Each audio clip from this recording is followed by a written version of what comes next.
여러분, 안녕하세요.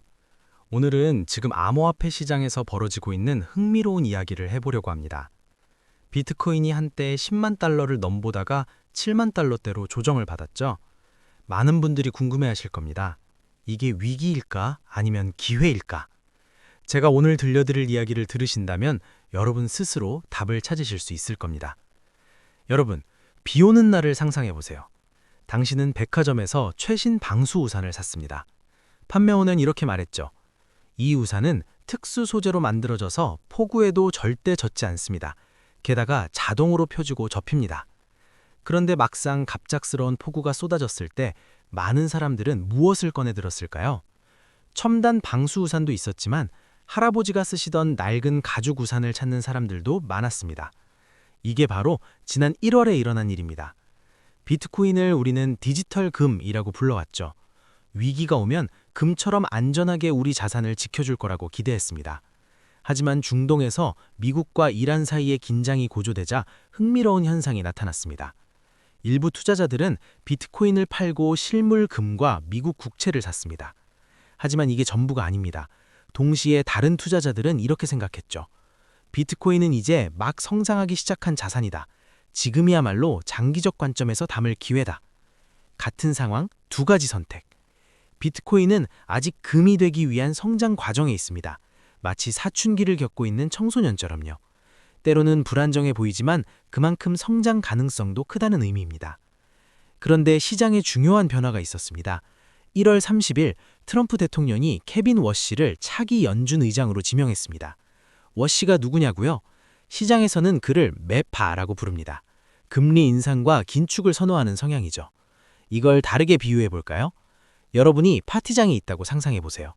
음악이 흐르고 샴페인이 넘쳐나고 모두가 신나게 춤을 추고 있습니다. 그런데 새로운 건물 관리인이 들어와서 이렇게 말합니다. 앞으로는 파티 시간을 조금 줄이고 음악 볼륨도 적절히 조절하겠습니다. 파티를 즐기던 사람들의 반응은 두 가지로 나뉩니다. 어떤 사람들은 파티가 끝났어, 집에 가자 라고 생각하며 서둘러 떠납니다.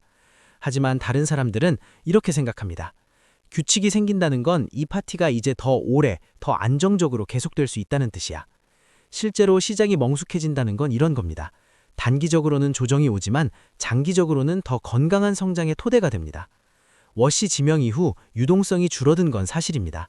싼 금리로 돈을 빌려서 코인을 사던 시대가 조정을 받고 있죠. 하지만 이건 투기가 줄고 진짜 가치 투자가 늘어나는 과정이기도 합니다.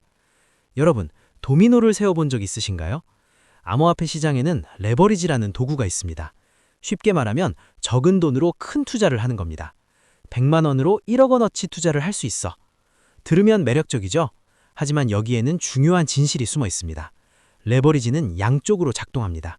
가격이 오르면 수익이 100배가 되지만 조금만 떨어져도 전 재산을 잃습니다. 비트코인이 8만 달러에서 7만 5천 달러로 떨어지는 건 겨우 6% 하락입니다. 현금으로 투자한 사람에게는 별거 아니죠. 하지만 100배 레버리지를 쓴 사람에게는 모든 게 사라집니다. 그럼 무슨 일이 벌어질까요? 거래소는 강제 청산을 합니다. 수천억 원 규모의 코인이 시장에 쏟아지고 가격이 더 떨어지고 또 다른 청산이 발생하고 도미노처럼 연쇄적으로 무너집니다. 지난 몇 주 동안 바로 이런 일이 벌어졌습니다. 하지만 여기서 중요한 교훈이 있습니다. 무너진 건 과도한 레버리지를 쓴 투자였지 비트코인 자체가 아니었습니다.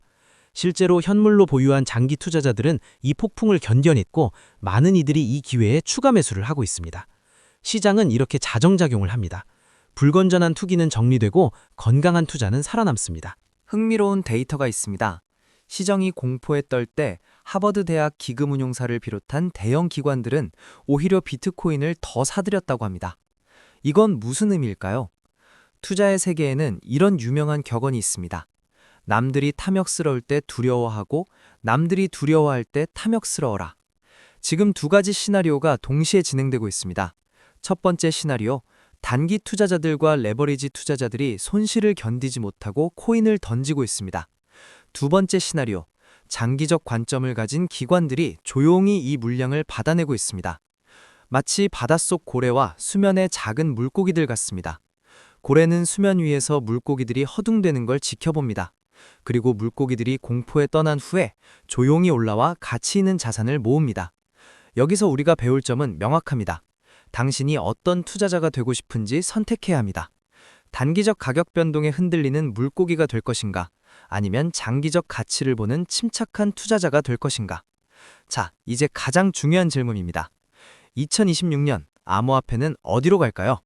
정직하게 말씀드리면 아무도 확실히 알 수 없습니다. 하지만 우리가 준비할 수 있는 두 가지 시나리오가 있습니다. 시나리오 1, 성장의 해. 미국 의회에서 추진 중인 클래러티 법안이 통과되면 가상자산이 정식 제도권 자산으로 편입됩니다.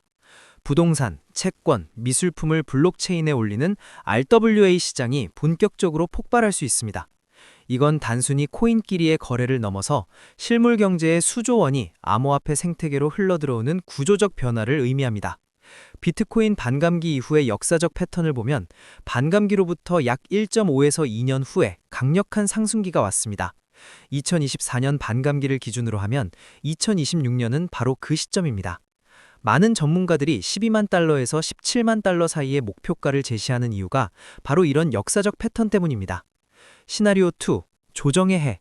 물론 반대의 시나리오도 있습니다. 달러 강세가 지속되면 코인을 포함한 모든 위험 자산이 압박을 받을 수 있습니다. JP모건은 2026년 미국 경기 침체 확률을 35%로 보고 있습니다. 만약 경기가 나빠지면 사람들은 생활비를 위해 투자 자산을 팔아야 할 수도 있죠. 하지만 여기서도 기회는 있습니다. 역사적으로 큰 조정 이후에 더 큰 상승이 왔고 경기 침체 시기에 저가 매수한 투자자들이 이후 가장 큰 수익을 거뒀습니다. 중요한 건 준비입니다. 어느 시나리오가 오든 준비된 투자자는 기회를 잡을 수 있습니다. 여러분께 한 가지 이야기를 들려드리겠습니다. 옛날 바다를 항해하던 선원들은 폭풍이 올 것 같으면 돛을 절반만 폈다고 합니다. 왜 전부 다 펴서 빨리 가지 않죠? 젊은 선원이 물었습니다. 노련한 선장이 대답했습니다. 폭풍 속에서 돛을 다 펴면 배가 뒤집힌다. 하지만 돛을 아예 접으면 방향을 잃고 표류한다. 지혜로운 항해자는 항상 적절한 균형을 찾는 법이지. 지금 암호화폐 시장은 변동성의 시기에 있습니다. 공포와 탐욕 지수는 15, 극도의 공포 상태입니다. 그런데 역사를 보면 극도의 공포는 종종 좋은 매수 기회였습니다. 하지만 이런 때일수록 돛을 절반만 펴야 합니다. 실전 전략을 정리하면 분할 매수, 한 번에 몰빵하지 말고 여러 구간에 나눠서 투자하세요. 7만 달러, 6만 5천 달러, 6만 달러, 각 구간마다 일정 금액씩. 현물 중심, 레버리지는 당신의 판단력을 흐리고 강제 청산의 위험에 노출시킵니다. 현물로 보유하면 시간이 당신의 편이 됩니다. 우량 자산 선택, 무차별적으로 모든 알트코인에 투자하기보다는 비트코인과 이더리움 같은 검증된 자산, 그리고 제도권과 연결된 탄탄한 프로젝트에 집중하세요. 감당 가능한 금액, 이건 가장 중요합니다. 잃어도 생활에 지장이 없는 돈으로만 투자하세요. 그래야 공포에 흔들리지 않고 장기 보유할 수 있습니다. 비트코인 7만 달러에서 7만 2천 달러, 이 구간이 중요한 지지선입니다. 여길 지켜내면 반등의 발판이 될 수 있고 깨지더라도 더 좋은 가격에 매수할 기회가 됩니다. 어느 쪽이든 준비된 투자자에겐 기회입니다. 오늘 이야기를 정리해 보겠습니다. 비트코인은 디지털 금이라 불리지만 아직 성장 과정에 있습니다. 때로는 불안정해 보이지만 그만큼 성장 가능성도 큽니다. 연준의 긴축 기조로 단기 투기는 정리되고 있지만 이는 시장이 더 건강해지는 과정이기도 합니다. 레버리지 청산으로 많은 자산이 손실을 봤지만 현물 장기 투자자들은 이 기회에 매집하고 있습니다. 2026년은 두 가지 시나리오가 모두 가능합니다. 강력한 상승도 추가 조정도 올 수 있습니다. 중요한 건 우리가 어떻게 준비하느냐입니다. 폭풍 속에서 돛을 다 펴고 무모하게 나아갈 건가요? 아니면 돛을 다 접고 겁먹어 기회를 놓칠 건가요? 아니면 지혜롭게 돛을 절반만 펴고 균형을 잡으며 나아갈 건가요? 선택은 여러분의 몫입니다. 하지만 기억하세요. 시장은 항상 극단적인 공포와 극단적인 탐욕 사이를 오갑니다. 지금 극도의 공포라면 언젠가는 다시 탐욕의 시간이 올 겁니다. 그때까지 현명하게 준비하고 감정에 휘둘리지 않고 자신만의 원칙을 지키는 투자자가 되시길 바랍니다. 자, 여러분, 오늘 영상이 도움이 되셨나요?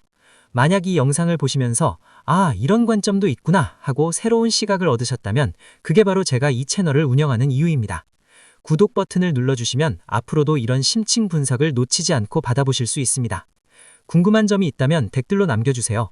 많은 분들이 궁금해하시는 주제는 다음 영상으로 만들어드리겠습니다. 실제로 지난주 여러분이 댓글로 요청하신 레버리지의 위험성을 오늘 영상에 담았습니다. 여러분의 목소리가 곧 다음 컨텐츠가 됩니다. 오늘도 영상 끝까지 시청해주셔서 진심으로 감사드립니다. 여러분의 현명한 투자를 응원합니다. 다음 영상에서 뵙겠습니다. 감사합니다.